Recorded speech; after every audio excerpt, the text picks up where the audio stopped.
Greetings from the hands. Today we're going to make fresh from the garden stuffed peppers. Oh, the peppers were delightful this year. They are huge, the biggest ones I've ever grown in my life. The summer was perfect.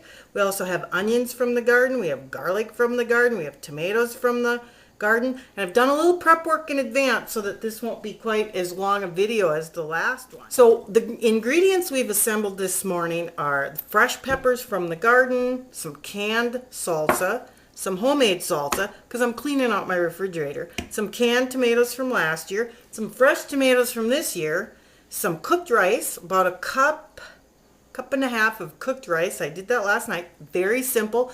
Just take brown rice, put it in boiling water and simmer it until it is soft. And then I kept it in the refrigerator overnight after I drained it. I have a little salt and pepper here. I have a little chopped up garlic. Okay, so that's a lot of chopped up garlic, but we like that kind of stuff. My onion came from the garden just so that I can prove that to you. That's what I've got chopped up in there. I've also picked some peppers. This is a pretty good size recipe. I picked some peppers from the garden this morning. 1, 2, 3, 4, 5, 6, 7, 8, 9 gorgeous peppers.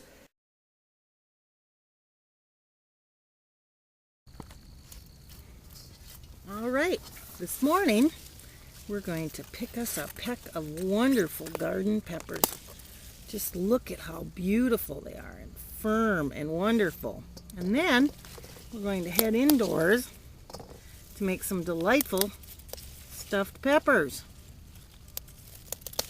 And I've browned a 1.5 pounds of very lean meat. I browned it, I did not fry it. Frying is dark and crispy, and browning is just till the pink goes away, because we'll be cooking it further as we bake the stuffed peppers.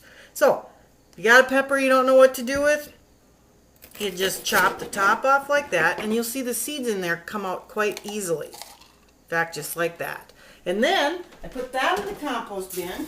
I rinse my pepper, shake out the water, and let's see, I lost my salt shaker. I sprinkle a little salt in there. I mostly do this with store-bought peppers. These are homemade peppers. I can't imagine that these would be bitter at all. So sprinkling the salt in there is kind of takes away that bitter taste in peppers that you can get sometimes. And, you know, a little salt is good for you. So we're going to do that to all the peppers and get them ready to take the stuffing.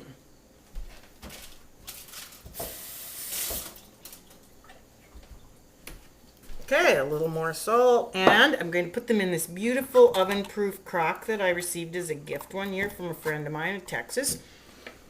If the green pepper stuffing, you know, spills all over the place, that's fine too. But after I'm done with these, I'm going to let them sit in the refrigerator overnight because it makes them so much better. Now, rather than waste the tops of the peppers, listen to that. Boy, the ones in the store don't make noise at all. Ooh, and squirt you in the face. If you've ever been squirted in the face by a fresh pepper, you will know they are fresh. All right, we're going to just chop these up real quick. Someday I'm going to have a phenomenal kitchen, and you're going to be able to see everything. Oh, maybe it might just take a bigger camera. But in the meantime, you'll get the drift here. Okay, so we are going to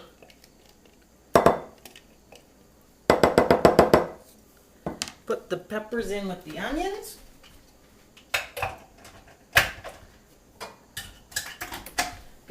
I reseated the food processor because I am going to add some garden tomatoes to the mix. Now, if you do not have peppers in your garden, buy them from the store. If you do not have tomatoes from the garden, you can use either tomato soup, because my mom likes them sweet, or tomato sauce that comes in a can. This adds a little bit of flavor and moisture to the insides, and we will also be putting some tomatoes on the outside. Now I want you to carefully look at how easily those skins come off of there. You know why? I cut the core out, put them in a metal bowl, and boiled some water, poured it over the top, let them set for a few minutes, and let them cool, and the skins come off. They just slip right off. So if you're canning tomatoes, that is also how you remove the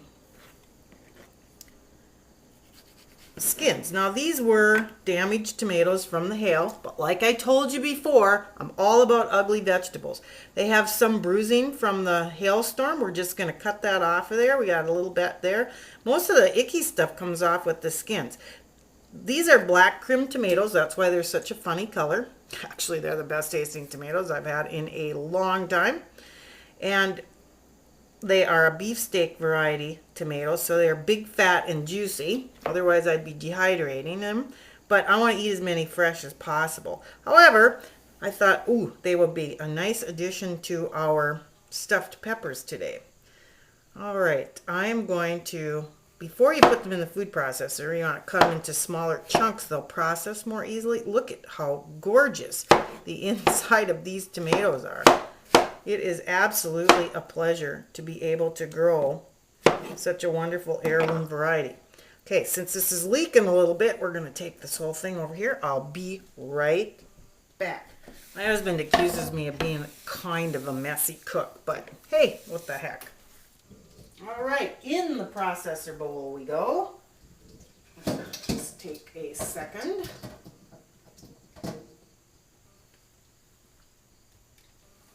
These tomatoes are so good, I'm actually planning my next year's garden and growing some more. Hopefully they won't get hailed on. Now you can leave that as chunky or as loose as you wish. This is pretty goopy, but the whole idea is to add some moisture to the... Oh boy, we almost ran over our little quota there. All right. I'm telling you, this is too simple.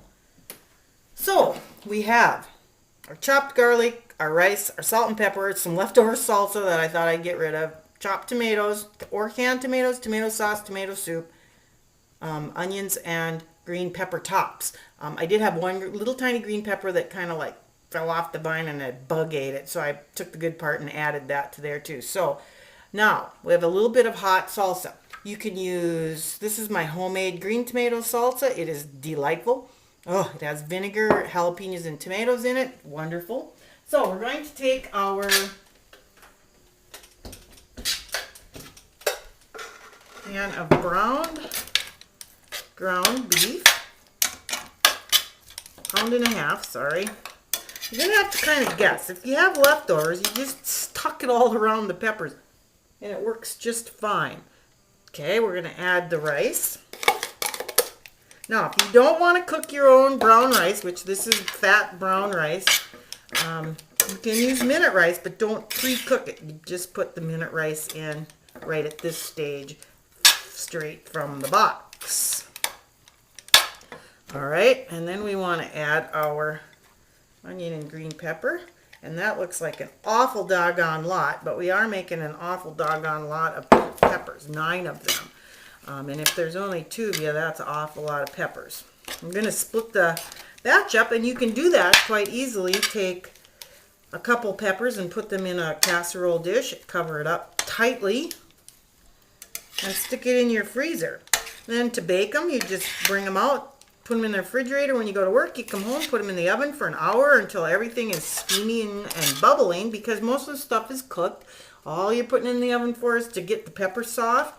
And I'll tell you, the ones from home are going to get soft a lot quicker than the ones from the grocery store. But see, look at that already. That's lots of stuff. So we're going to use our leftover salsa here. It's got a little jalapenos in it because I like my stuff a little spicy.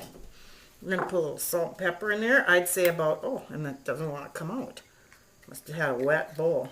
Up, you know, just a half a teaspoon of salt and a teaspoon of pepper. This is like garlic cloves. You can take them or leave them. I'm using them because I grew them and I have them, and that's a wonderful thing. So let's see if we can mix that in there. What I'm going to do is I'm going to put this, well, maybe not. I was going to put this back on the stove and simmer it. If you're going to cook them right away, you might want to do that. You know, it'll heat everything up, and then when you put it in the oven, your oven doesn't have to work quite so hard. But since we're going to freeze these, or at least refrigerate them overnight so the flavors blend, I am going to just get it all mixed up, and we're going to fill the peppers, and then ta-da!